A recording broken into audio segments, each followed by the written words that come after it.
حضرت انس رضی اللہ تعالی رسول اللہ صلی اللہ علیہ وسلم کی خدمت میں 10 سال رہے. کتنا عرصہ؟ کبھی جوتا سیدھا کر رہے ہیں، کبھی لوٹا پانی کا بھر کے رکھ رہے ہیں، کبھی وضو کروا رہے ہیں، کبھی تکیہ درست فرما رہے ہیں. 10 سال خدمت کی سعادت. اور اسی کے نتیجے میں ایک تو رسول اللہ صلی اللہ علیہ وسلم سے یہ فیض ملا کہ حضور علیہ السلام نے دعائے انس کے نام سے ایک دعا حدیث کی کتابوں میں ملتی ہے. حضور علیہ السلام نے ان کو تعلیم فرما دی. انس یہ دعا پڑھا کرو، میں تمہیں ہدیہ کے طور پر 10 سالہ خدمت کے بدلے میں تحفہ دیتا ہوں. یہ دعا پڑھا کرو، دنیا کا کوئی دشمن کوئی نفس تمہیں نقصان نہیں پہنچا سکتا. ہمیشہ دعا پڑھی. اور وہ شخص جو حجاج ابن یوسف کے دربار میں تھا، سعید بن جبیر رضی اللہ تعالی، وہ انہیں قتل کرنا چاہتے تھے. وہ جب سوال کرتا 2 ٹوک جواب دیتے، جو سوال کرتا منہ پر منہ پھٹ جواب دیتے، دندان شکن جواب دیتے، مسکت جواب دیتے. اسے بڑا غصہ آتا کہ مار دو اس کی گردن اتار دو. پھر کہہ دیتا 1 منٹ صبر کرو. بالآخر اس نے پوچھ لیا ابن جبیر یہ کیا مسئلہ ہے؟ میں تجھے قتل کرنا چاہتا ہوں، قابو نہیں پا سکتا. قتل کرنا چاہتا ہوں، قابو نہیں پا سکتا. مسئلہ کیا ہے؟ انہیں کہا میں دعائے انس پڑھتا ہوں. میں کیا پڑھتا ہوں؟ دعائے انس پڑھتا ہوں جو رسول اللہ صلی اللہ علیہ وسلم نے حضرت انس رضی اللہ عنہ کو تعلیم کی تھی. میں وہ پڑھتا ہوں اور اس دعا کی برکت سے تم مجھ پر قابو نہیں پا رہا. اس نے کہا مجھے بھی تعلیم کر دیجیے، میں بھی اس فیض سے فیض یافتہ ہو جاؤں، مستفیض ہو جاؤں. انہوں نے کہا میں ضرور دے دیتا مگر تو ظالم ہے اور میں تجھے دعا دے دوں کہ اس دعا کی وجہ سے تیری حفاظت ہوتی رہے اور تیرا ظلم جاری رہے، اس میں میں بھی گناہگار ہوتا ہوں، لہٰذا میں تجھے یہ دعا نہیں دے سکتا. یہ وہ دعا ہے، آپ بھی یاد کر لیں، آپ بھی اس کو پڑھ دیں، آپ بھی اس کو یاد کریں. کتابوں میں، حدیث کی کتابوں میں مل جائے گی انشاءاللہ.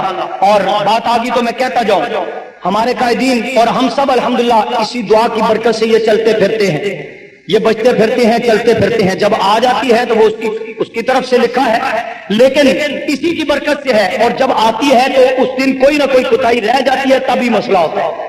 مولانا ضیاء الرحمان فاروقی شہید رحمۃ اللہ علیہ، مولانا اعظم طارق شہید رحمۃ اللہ علیہ کوٹ لکھپت جیل سے جب عدالت میں تشریف لا رہے تھے تو رستے میں حضرت فاروقی صاحب نے مولانا اعظم صاحب سے کہا کہ جناب مولانا اعظم صاحب آپ نے دعائے انس پڑھ لی ہے؟ آج صبح شام یہ پڑھنی ہوتی ہے، فجر کے بعد اور مغرب کے بعد. آپ نے آج دعائے انس پڑھ لی ہے؟ فرمایا وہ تو رہ گئی ہے، مجھے یاد کرا. اچھا باتیں بعد میں کر لینا، دعا پڑھ لیں جلدی. مولانا کہتے ہیں میں نے دعا پڑھ لی. حضرت خود جو ہے وہ اخباری بیان لکھ رہے تھے، کچھ دوسرے پولیس والوں سے باتیں چیزیں چل رہی تھی، خود حضرت سے رہ گئی اور میں نے دعا پڑھ لی. عدالت میں گئے، بم دھماکہ ہوا، 114 زخم مولانا اعظم طارق رحمۃ اللہ علیہ کے جسم میں، اور وہ اللہ نے ان کو بچا لیا. مولانا ضیاء الرحمان فاروقی شہید رحمۃ اللہ علیہ کو ایک چھرا لگا یہاں کمر میں، جو دل میں جا کے سوراخ کیا، شہید ہو گئے.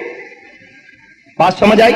یہ اس دعا کی برکات ہیں کہ جب تک پڑھتے رہے اللہ نے اس انداز میں حفاظت کی. اور ایسا ہوتا ہے جس طرح سورۃ توبہ کی آخری آیات کے متعلق ہے کہ صبح شام سورج کے طلوع اور غروب کے وقت 3 مرتبہ پڑھ لیے جائیں تو ایسے موت بھی نہیں آئے گی.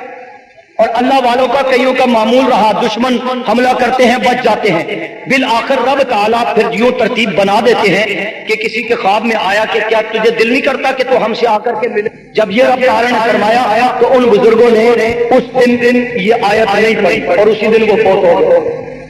ایسی برکات ہیں اللہ کے پاک کلام میں، محفوظ کرنے والی چیزیں ہیں، لیکن اس کا اہتمام بھی سلسلہ ہونا چاہیے کیونکہ استاد کے پاس جانا تو ہے. تو خیر ہم بھی الحمدللہ وہی پڑھتے ہیں، اسے یاد کر لیا کرے، کارڈ چھپی ہوئی مل جائے گی اس کتاب میں. تو میں بات کر رہا تھا حضرت انس رضی اللہ عنہ، یہ پیغمبر کے فیض کا نتیجہ، 10 سالہ خدمت کی، اس خدمت کے نتیجے میں حضرت انس کو یہ دعائے انس کی جو تمام مشکلات پریشانیوں سے جہاں تک کہ موت سے بھی ہر قسم کے دشمن سے محفوظ رکھنے کا سبب بنتی رہی.